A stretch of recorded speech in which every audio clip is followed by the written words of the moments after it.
Hello साथियों, GN study point के इस यूट्यूब चैनल में आपका स्वागत है। साथियों, आज हम मैथ्स का प्रैक्टिस सेट नंबर 4 लेकर आए हैं, जो एसएससी के एग्जाम के पॉइंट ऑफ व्यू से काफ़ी इंपोर्टेंट होने वाला है। ठीक है, चलिए आज हम शुरू करते हैं मैथ्स का प्रैक्टिस सेट नंबर 4। आज का हमारा पहला क्वेश्चन है सिंप्लीफिकेशन का। तो इस क्वेश्चन में आप लोगों को देखो स्क्रीन पे भी दिखाई दे रहा होगा। क्वेश्चन है साथियों हमारा 96 माइनस 4 ऑफ, इसके बाद में आप लोगों को दिया गया है 18 माइनस 13 प्लस 4 मल्टीप्लाई बाई 7 तो हमारा ये क्वेश्चन है। देखते हैं इसका आंसर क्या बनने वाला है। पहला सिंप्लीफिकेशन का एक क्वेश्चन आपको जरूर देखने को मिलेगा। तो आप लोग यहाँ देखेंगे इस क्वेश्चन में आपको सबसे पहले तो रूल पता होना चाहिए सिंप्लीफिकेशन का, वो होता है बोर्ड मास।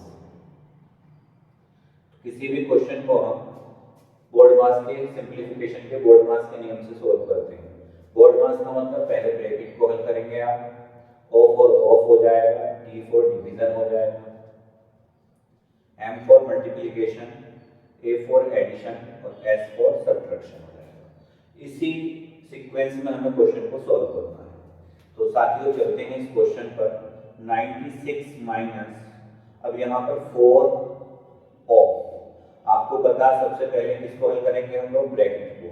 तो ब्रैकेट में 18 माइनस 13 कितना बनेगा, तो आप कहेंगे 5 प्लस 4 इंटू 7। इसको आप डायरेक्टली सॉल्व कर सकते हो। 4 7 से 28, 4 7 28 बन गया आपका। यहाँ फिर आइए 96 माइनस ये आपका अब यहाँ मल्टीप्लाई हो जाएगा तो 20 बनेगा प्लस के 28। तो पहले पॉजिटिव जोड़ लीजिए, या यहाँ पे आप देखेंगे 28 में 20 जाएगा तो 8 बचेगा और 96 प्लस 8 बनेगा 104। तो इस सवाल का आंसर हो जाएगा हमारा 104। ठीक है, ऑप्शन नंबर बी हमारा सही उत्तर हो जाएगा 104। ठीक है स्टूडेंट्स, तो आज का हमारा पहला क्वेश्चन ये था सिंप्लीफिकेशन का, जिसको हमने देखा। यहाँ पर बोर्ड मास को भी जान लिया हमने कि किसी भी क्वेश्चन को हम लोग सोल्व करेंगे तो बोर्ड मास के नियम से सोल्व करेंगे और बोर्ड मास को लगाते हुए हम सीक्वेंस वाइज चिन्हों को हल करेंगे। ठीक है, चलिए चलते हैं हम लोग आज के दूसरे प्रश्न की ओर। दूसरी का जो क्वेश्चन है आपने पिछले सेट में भी देखा होगा, ये एग्जाम के पॉइंट ऑफ व्यू से काफी इंपोर्टेंट क्वेश्चन होने वाला है। तो इस क्वेश्चन को हमें बड़े ध्यान से और दिमाग लगाकर क्वेश्चन को सोल्व करना है, और इस क्वेश्चन को मैं समझता हूँ 1 नंबर आप लोग का पक्का हो जाएगा ऐसे क्वेश्चन से। चलिए देखते हैं इस क्वेश्चन को। तो साथियों उस दिन हमने आपको बताया था कि जो आय होती है वो व्यय और प्लस बचत होता है। जो आय होती है वो व्यय प्लस बचत, व्यय का मतलब खर्चा होता है। ये मैंने उस दिन आप लोगों को बताया था। तो इस क्वेश्चन में आप लोगों से बोला गया है रेशमा अपनी आय का 84% खर्च करती है। अगर रेशमा 84% खर्च करती है तो बताइए रेशमा 84 खर्च करती है, आय उसकी 100% मतलब 100 होगी, तो बचत उसकी कितनी होगी, तो आप कहोगे सर बचत उसकी 16 होगी। बचत उसकी 16 होगी। इसी क्रम में आगे आप लोगों से बोला गया यदि उसकी आय में 30% की वृद्धि होती, अगर उसकी आय में 30% की स्टूडेंट्स वृद्धि होती तो ये आय उसकी 130 बन जाती। ठीक है जी, उसकी आय 130 बन जाती। लेकिन और बचत में 40% की वृद्धि होती है। अगर बचत में उसकी 40% की वृद्धि होती है तो 16 चौका 64, और यहाँ 64 एक जीरो ये वाला है परसेंटेज है, तो ये बन जाएगा 6.4। थोड़ा रफली काम हम लोग यहाँ देख लेते हैं करके। 16 का जब आप 40% निकालेंगे तो 16 चौका 64, 0 परसेंट हटाओगे बटे में 2 जीरो, 10 से भाग लगाओगे तो ये कितना बन जाएगा 6.4। तो 16 और 6 कितना होगा 22.4। अब आप देखिएगा आय 130 है, बचत 22.4 है, तो ये आपका जो व्यय है वो कितना होगा। इसमें से इसको लेस कर देंगे तो व्यय बन जाएगा। तो आप लोग देखिएगा व्यय कितना होगा, तो आप कहेंगे सर 10 में 4 जाएगा तो 6, पॉइंट के 6 बना, यहाँ पर 9 बचा, 9 में से 2 गया तो आपका 7 हुआ, फिर यहाँ पर बने 2 और 2 में आपका 2 जाएगा तो 0 बन जाएगा। कुल मिलाकर आपके पास ये बना 107.6। 107.6 हमारे पास में ये बन गया। ठीक है, तो अब हमारे पास में देखिए व्यय पहले 84 था, अभी 107.6 है। तो व्यय में साथियों कितनी की इंक्रीमेंट हुआ है, कितने की वृद्धि हुई है, देखिए आप लोग। तो साथियों हमारा व्यय 84 से 107.6 हो गया। तो यहाँ हमारे व्यय में कितने का इंक्रीमेंट हुआ है साथियों, तो व्यय का इंक्रीमेंट हुआ है हमारे पास, देखिए आप लोग यहाँ पर, इसमें से इसको लेस करेंगे तो बनेगा 23.6। ठीक है, 23.6 हमारा व्यय बढ़ा है। अब इसको हमें परसेंटेज में बताना है, तो परसेंटेज में जो वृद्धि होगी 23.6 बढ़ा है कितने पर, 84 पर, और गुणा में कितना बनेगा 100। ठीक है, इसको थोड़ा हल कर लेते हैं, पॉइंट खत्म करिए, यहाँ पर 0 बढ़ाइए, एक 0 से ही 0 खत्म हुआ। 4 से कट करेंगे तो 21 चौक 84 बना, 4 से इसको कट करिए, 4 पंजे 20, 3 बचे आपके 36, तो 4 9 36, तो ये आया 590/21। अब आपने 21 से इसको कट किया तो 21 दूनी 42 बने। ठीक है, 8 और 9 17, 170 हो गया। जब आप 21 का पहाड़ा पढ़ेंगे तो 21 8 168 बनेगा। 21 8 168 और ये 170 था, तो ऊपर बने 2 पॉइंट आपने लगाया, तो इसके बाद में लगभग एक बार और चला जाएगा, तो हमारा आंसर होगा 28.1%। मैंने पिछले क्वेश्चन में, वेरी इंपॉर्टेंट क्वेश्चन है, पिछले सेट में मैंने आपको बताया था इसके बारे में। आय बराबर होता है व्यय प्लस बचत। अगर व्यय 84% होता है तो बचत होगी उसकी 16, तो आय उसने कितना किया, आय उसकी हो गई 100। अब यहाँ स्टूडेंट्स आय को 30% बढ़ाया तो 130 हो गई। ठीक है, व्यय को उसने, बचत को उसने 40% बढ़ाया 6.4 से, तो ये 22.4 हो गया। तो यहाँ हम लोग देखें तो व्यय हमारा बना 107.6, इसमें से इसको लेस करने के बाद व्यय में इंक्रीमेंट 23.6 का हुआ 84 पे, इसको हमने कैलकुलेट किया तो बना 28.1%, जो कि हमारा ऑप्शन है, ऑप्शन नंबर डी। तो हमारा सही ऑप्शन हो जाएगा डी। ठीक है, चलते हैं हम लोग आगे अगले प्रश्न पे। और देखिए स्टूडेंट्स, ये जो क्वेश्चन आपके सामने है टाइम स्पीड एंड डिस्टेंस का, एक क्वेश्चन पिछले साल जो एसएससी जीडी का पेपर हुआ है, हर सेट में इस तरह का एक क्वेश्चन लगभग आपको देखने को मिलेगा। बहुत अच्छा क्वेश्चन है, इंपॉर्टेंट क्वेश्चन है। इस क्वेश्चन को हम लोग अच्छे से समझ लेते हैं। क्या क्वेश्चन है, तो आप लोगों से बोला गया है किसी बस की चाल प्रत्येक 1 घंटे बाद 4 किलोमीटर बढ़ाई जाती है, मतलब 1 घंटे के बाद 4 किलोमीटर चाल को बढ़ाया जाता है। जैसे अभी मान लें कि हमारी चाल मानकर चलिए 10 है, तो अगले घंटे 14, फिर उसके बाद 18, फिर उसके बाद में ऐसे 4-4 किलोमीटर बढ़ाया जाता है। फिर आगे बोला गया यदि उस बस द्वारा पहले 1 घंटे में तय की गई दूरी 55 किलोमीटर है, मतलब स्टार्टिंग में इनिशियली 55 किलोमीटर दूरी उसने तय की है, तो बोला गया 13 घंटे में तय की गई दूरी ज्ञात कीजिए। 13 घंटे में तय की गई दूरी बताइए, ये हमें बताना है। तो इसको हम लोग बड़े आसानी से देखिए, समझिए क्वेश्चन को। आप सबसे पहले तो ये देखिएगा कि प्रत्येक घंटे में 4 किलोमीटर हम लोग बढ़ा रहे हैं और 13 घंटे में टोटल टाइम दिया। अगर 13 घंटे टोटल टाइम हमारे पास है, तो आप लोग बस ये पता करिए सबसे पहले तो कि भाई 13 घंटे है, तो हम चाल को जो 4 किलोमीटर प्रति घंटा बढ़ाते हैं, तो ये 4 किलोमीटर प्रति घंटा बढ़ाई जाती है, 13 घंटे में कितनी बार बढ़ाई जा सकती है? तो आप कहेंगे 13 घंटे में तो सर हम 13 घंटे में तो पहुंच जाएंगे, तो जो बढ़ाने के नंबर होंगे वो केवल 12 होंगे। इसका मतलब ये बात निकल के आती है कि अगर आप इनिशियली स्टार्टिंग में 55 किलोमीटर 1 घंटे में तय करते हैं, तो 13 घंटे बाद 13 घंटे में, तो यहाँ पर 1 घंटे में आप 4 किलोमीटर बढ़ा रहे हैं, आपके इंटरवल बने 12, तो 12 बार आप कितना बढ़ाओगे, तो 12 चौके 48, तो 55 में जब आप 48 ऐड कर दोगे, तो जो लास्ट वाला होगा बढ़ाने वाला वो 8 और 5 13 का 3 हासिल लगेगा 1 और 5 6 और 4 10, तो लास्ट वाले घंटे में आप 103 किलोमीटर की दूरी कवर कर पाओगे। ठीक है जी।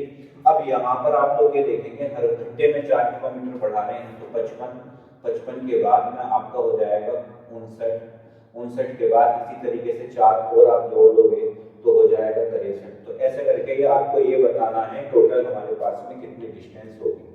तो अब आप ये देखिए सेम डिस्टेंस का एक क्वेश्चन बन गया, मतलब ये क्वेश्चन आपका आ गया, यहाँ पर आप देखेंगे सेम डिफरेंस बन गया, सेम डिफरेंस 4 4 है। और जब सेम डिफरेंस सेम होता तो उसको हम कहते हैं अरिथमेटिक प्रोग्रेशन, मतलब समांतर श्रेणी। तो ये किसका सवाल बन गया स्टूडेंट? समांतर श्रेणी का क्वेश्चन बनेगा। अब समांतर श्रेणी के क्वेश्चन के लिए फॉर्मूला होता है योग का, एक फॉर्मूला होता है योग का। क्या फॉर्मूला योग का होता है? योग का फॉर्मूला होता है ny2a plus L, ny2a plus L. n क्या होता है यहाँ पर? n होता है कितनी टर्म्स हैं, a क्या होता है? a होता है फर्स्ट टर्म और l क्या होता है? l होता है लास्ट टर्म। तो आप लोग इससे बड़ी आसानी से निकाल सकते हो। कैसे निकालोगे? टोटल टर्म कितनी है? 13/2। a की वैल्यू कितनी है? 55, l की वैल्यू कितनी है? 103। इसको आप लोगों ने थोड़ा कैलकुलेट किया तो 13/2 ये बना हमारे पास में 158। आप लोगों ने 2 से कट किया, 2 सत्ते 14, 1 बचा, 2 नम 18। अब आप लोग देखो 13 से मल्टीप्लाई कराओ तो 13 नम 117 का 7 हासिल बनेंगे 11, और फिर 13 सत्ते 91, 91 और 11 कितना हो जाएगा? 92, और 10 कितना हो जाएगा? 102। तो टोटल डिस्टेंस आपकी कितनी हो जाएगी? 1027 किलोमीटर हमारी दूरी हो जाएगी, और ऑप्शन नंबर हमारा डी सही उत्तर हो जाएगा। तो एक बार मैं आप लोगों को फिर इसको रिपीट करता हूँ। देखो 13 से 12 कैसा बना, बोला गया है कि भाई एक डिस्टेंस कवर की जाती है, ठीक है, और बस की चाल है, और प्रत्येक घंटे बाद ये 4 किलोमीटर प्रति घंटा बढ़ाई जाती है, ठीक है। तो पहला घंटा होगा 4 किलोमीटर, फिर दूसरा घंटा होगा 4 किलोमीटर। इस तरह से 13 घंटों में जो इंटरवल होंगे बढ़ाने के वो 12 होंगे, और आपने हर घंटे 4 किलोमीटर बढ़ाया तो आपने 12 गुणा 4 तो 12 से 48 किलोमीटर बढ़ा लिया शुरू से लेकर आखिर तक। मतलब अगर आप पहले एक घंटे में 55 किलोमीटर चलते हैं तो आप लास्ट वाले घंटे में 55 प्लस 48 103 किलोमीटर चलेंगे। अब ये आपको पता है 4-4 किलोमीटर के डिफरेंस है, मतलब पहले घंटे 55, दूसरे घंटे 59, तीसरे घंटे 63, इस तरीके से आप लोग चलोगे, कवर करोगे। तो अब हमें इन सबको ऐड करना है। अब ऐड करने के 2 रास्ते हैं, या तो आप इस फॉर्मूले से ऐड कर लो, या ऊपर नीचे लिख के भी आप ऐड कर सकते हो, लेकिन वो प्रोसीजर क्या हो जाएगा? लंबा हो जाएगा। तो इसीलिए हमने यहाँ पर फॉर्मूले को फॉलो किया, ny2a प्लस एल, a की वैल्यू लगाई, l की वैल्यू लगाई, इसको सॉल्व किया, आंसर बना हमारा 1027 किलोमीटर। ठीक है साथियों, चलिए चलते हैं अगले क्वेश्चन। तो साथियों अगला क्वेश्चन आप लोगों के सामने है ये, और इसमें आप लोगों से बोला गया है कि श्री जुगल किशोर ने एक निश्चित राशि को साधारण ब्याज की दर पर 4 वर्षों के लिए इस प्रकार निवेशित किया है कि उसकी 3/7 राशि पर उसको जो है 7% इंटरेस्ट मिलता है, ठीक है। 3/7 राशि पर 7% इंटरेस्ट मिलता है। 2/5 राशि पर उसको 9% इंटरेस्ट मिलता है, और इसके अलावा भी बताया गया है कि जो शेष राशि है उस पर उसको 11% इंटरेस्ट मिलता है। जो शेष राशि है उसको 11% इंटरेस्ट मिलता है। तो साथियों इस तरह के जो भी सवाल हमें करने होते हैं उसमें सबसे पहले हम ये निकालते हैं कि हम टोटल अमाउंट को क्या लें। जब हमें हिस्से पता हो किसी अमाउंट के दिए हुए तो हम वहां पर टोटल अमाउंट भी मान सकते हैं। क्या मानेंगे? हम लोग इन दोनों का एलसीएम लेंगे 7 और 5 का। अगर हम लोग 7 और 5 का एलसीएम लेते हैं तो बनता है 35। तो हम मान लेते हैं कि टोटल अमाउंट जो है 35 है, लेकिन क्योंकि यहाँ परसेंटेज भी है साथियों तो इस वजह से हम इसको 35 को 3500 मान लेते हैं। मान लिया हमने कि टोटल उसके द्वारा जो इन्वेस्टमेंट है वो 3500 रुपए का है। तो इसमें पहला जो भाग है 3/7, जो पहला भाग है 3/7, तो ये बना कितना? 7 पंजे 35, 500 किया 1500 बन जाएगा। पहला भाग जो 1500 है ये 1500 कितने परसेंट पर है? तो आप कहेंगे साथियों 7% पर है। तो बताइए उसको यहाँ से कितना प्रॉफिट मिला है? परसेंट से 2 जीरो कैंसिल, 15 सत्ते 105। तो उसको यहाँ जो फायदा हुआ है साथियों वो 105 का हुआ है। आगे चलते हैं, अगला हिस्सा उसका है 2/5। तो आपने फिर कट किया 5 सत्ते 35, 7 दूनी 1400, तो ये हिस्सा आपका बना 1400। अब ये जो 1400 है इस पर आपको 9% मिलता है। तो 9% निकाला आपने, फिर परसेंट से 2 जीरो खत्म, 14 नंबर आपने पढ़ा तो कितना आया 126 का यहाँ पे आपको फायदा मिला। ठीक है साथियों, उसके बाद में आगे देखते हैं आगे कितना इंटरेस्ट उसको मिलने वाला है। तो जो शेष राशि थी तो 15 और 14 ये 2900 तो हो गई ना, 15 और 14 से 2900 हो गई, टोटल अमाउंट 3500 है। तो शेष कितनी बची, तो आपका जवाब होगा 600। अब यहाँ पर जो उसको इंटरेस्ट है वो 11% का है, तो आपने यहाँ 11% निकाला है, तो 11×66 का उसको इंटरेस्ट यहाँ मिला। तो अगर मैं आप लोगों से बोलूँ कि बताइए टोटल इंटरेस्ट उस पर कितना होगा, तो आप कहेंगे सर 6 और 6 12 और 5 17 का 60, हासिल बनेगा 1 और 6 7 और तो 9 बन गया। फिर आपने कहा सर 1 और 1 2, तो आपने कहा सर 297 का इंटरेस्ट हुआ, जबकि क्वेश्चंस में आपके सामने दिया गया है इंटरेस्ट 297 इंटरेस्ट कितने के बराबर है, तो 11,880 रुपए आप लोग को दिए गए हैं कि जो 297 इंटरेस्ट है वो 11,880 रुपए के बराबर है। तो अब आप इसको पढ़ लें, आपका कितनी बार इसको कट जाएगा। ठीक है, बस ये आपको देखना है इसको आप कितनी बार काट दे रहे हैं 297 से 11,880 को। ठीक है, चलिए काटते हैं। तो 11 से प्रयास करते हैं, देखिए 11 दूनी 22, 7 बचे 77 हुआ, 11 सत्ते 77, 11 से इसको काटेंगे 11 करना 11, इसको काटेंगे 11 अट्ठे 88 और ये जीरो हमारे पास ऐसे है ये कटा। 27 को 9 से काट सकते हो, 9 दिया 27, 9 से इसको काटोगे 9 का 9, 1 बचा 9 दूनी 18, फिर ये जीरो आ गया। फिर आपने देखा 3 चौक 12, फिर ये कटा 40, तो 1 के बराबर स्टूडेंट्स कितना आया है 40 रुपए। अब आप लोग ये देखिए मैंने जो कैलकुलेशन की है वो 1 साल को देखते हुए की है, जबकि क्वेश्चन में जो बात हो रही थी वो 4 साल की बात हो रही थी। तो यहाँ 4 से भी गुणा होगा और जब यहाँ 4 से गुणा होगा तो ये जो वैल्यू होगी आपकी वो 4 के बराबर 40 होगा। तो आप देखेंगे 4 ढाई कितना हो गया 40 हो गया। तो 1 के बराबर कितनी वैल्यू निकल के आई है 10 रुपए की वैल्यू। जब 1 के बराबर 10 रुपए की वैल्यू आई और आपने कितना इसको मूलधन माना है, निवेशित राशि कितनी है 3500, तो 3500 के बराबर कितना हो जाएगा, तो आप कहेंगे सर 3500 के बराबर हो जाएगा, 3500 की गुणा करा दो 10 से मतलब 35,000। तो हमारा आंसर जो बनेगा साथियों वो कितना हो जाएगा 35,000। ऑप्शन नंबर सी हमारा सही उत्तर हो जाएगा। तो साथियों अगला क्वेश्चन आपके सामने है मिक्सचर एंड एलिगेशन का।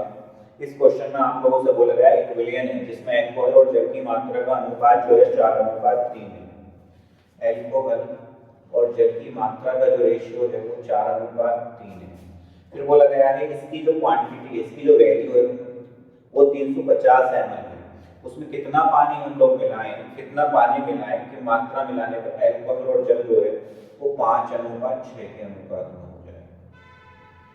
साथियों यहाँ एक बात आपको समझनी है क्या कि याद रखना जब भी हम कोई मिश्रण हमें दिया गया है और उस मिश्रण के अंदर मान लीजिए 2 एलिमेंट है या 3 एलिमेंट है, तो जो एलिमेंट हम मिलाते हैं चेंजेस केवल उसमें आता है। जैसे मान लीजिए यहाँ मिल्क होता है और वाटर होता है।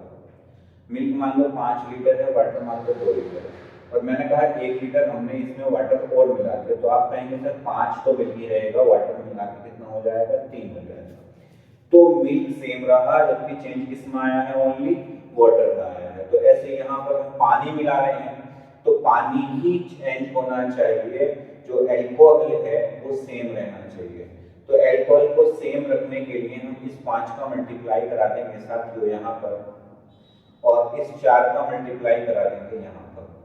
ठीक है, तो ये बन जाएगा हमारे पास में, देखिए नीचे को लाइन लिख प्रॉपर करके 5 चौक 20, 5 तिया 15, 4 पंजे 20 और 4 छंग 24।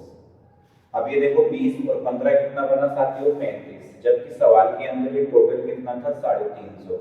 तो इसको 350 बनाना है तो केवल 10 से गुणा आपको करानी है। 10 से गुणा कराने का मतलब पीछे पीछे जीरो लगा दो।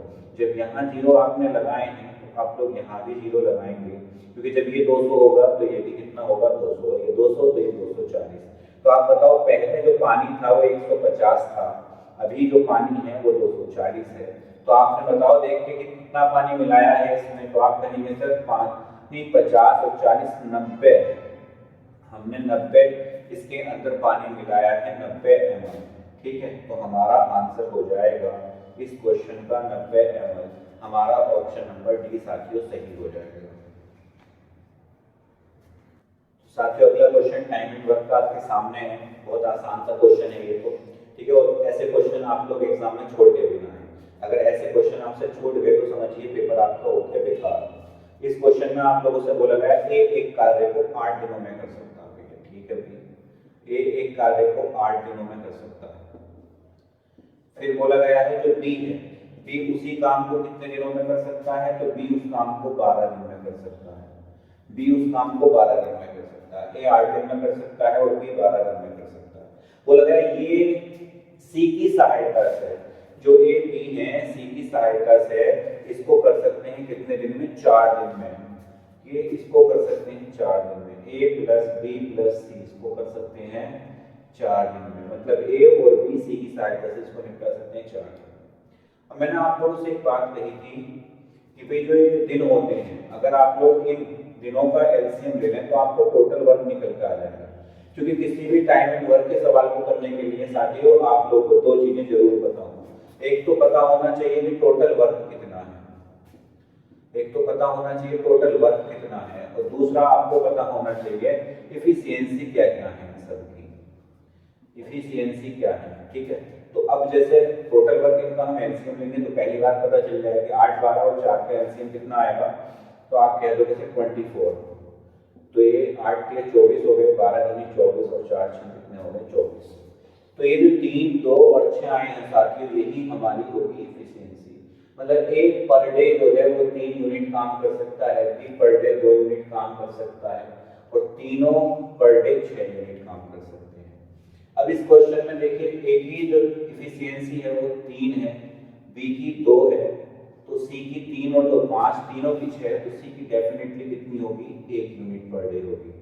सवाल में यही बात आपसे पूछी गई थी कि भैया अगर सी अकेले इस काम को करे तो कितने दिनों में कर पाएगा, तो सी अकेले इस काम को कर पाएगा, 24 टोटल वर्क है, 1 यूनिट पर डे उसकी इफिशियंसी है, तो सी करेगा इसको 24 डेज में, तो सी इसी काम को पूरा कर सकता है 24 दिन के अंदर, ठीक है। तो ऑप्शन नंबर सी हमारा बिल्कुल राइट आंसर हो जाएगा। साथियों अगला क्वेश्चन हम लोगों का है साधारण ब्याज का, देखिएगा आप लोग, अच्छा क्वेश्चन है, आसान क्वेश्चन है ये भी, और एग्जाम में काफी क्वेश्चन ऐसे पूछे जाते हैं। क्वेश्चन आप लोगों को दिया गया है साधारण ब्याज पर उधार दी गई किसी धनराशि पर 3 वर्ष बाद मिश्र धन 715 रुपए, 3 वर्ष बाद मिश्र धन, ठीक है, 3 साल के बाद जो मिश्र धन है, यहाँ लिख भी सकते हैं आप 3 वर्ष बाद मिश्र धन जो है, 3 वर्ष बाद मिश्र धन, 3 वर्ष बाद जो मिश्र धन है वो 715 रुपए है, 715 रुपए, 3 वर्ष बाद मिश्र धन 715 रुपए है, और अगले 5 वर्ष की अवधि के बाद, 5 वर्ष की अवधि के बाद,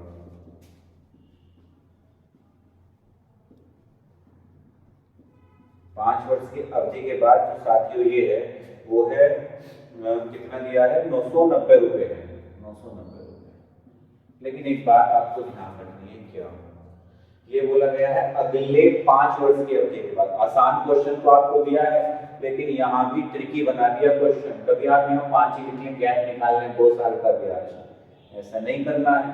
ये 3 वर्ष के बाद मिश्र धन है, तो ये 5 वर्ष की अवधि, अगले 5 वर्ष बोला था, अगले 5 वर्ष, तो अगले 5 वर्ष का मतलब ये जो ब्याज होगा आपका 8 वर्ष की अवधि के बाद होगा, जो ब्याज होगा वो 8 साल की अवधि के बाद होगा।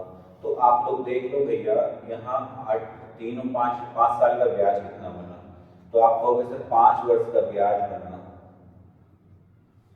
3 साल में ये होता है, 8 साल में ये होता है, इसमें से इसको घटा दीजिएगा आप लोग, इसमें से इसको घटा दोगे तो देखो कितना बनेगा ब्याज आपका, 275 रुपए, 10 में से 5 गया 5, 275 रुपए आपका ब्याज बना है 5 वर्ष बाद। 5 वर्ष बाद 275 रुपए, तो 5 से कट करोगे तो 5 पंजे 25 और बचे 2, 5 पंजे 25, तो 1 साल का जो ब्याज है साथियों वो होगा 55 रुपए, और 2 वर्ष का ब्याज होगा, 2 वर्ष का ब्याज होगा 55 गुणा 2, 55 दूनी 110, तो इससे ये पता चला, अच्छा 2 साल नहीं 3 साल का निकालना था हमें, 3 साल बाद अवधि दी है तो 3 साल का निकाल दो। जैसे 2 साल का मैंने बताया 110, जैसे 3 साल का होगा 55 है 165 रुपये। तो 165 रुपये 3 साल का ब्याज, तो 3 वर्ष का ब्याज, इसके अंदर जो जुड़ा हुआ है वो 715 रुपये में ब्याज का कितना जुड़ा हुआ है 165।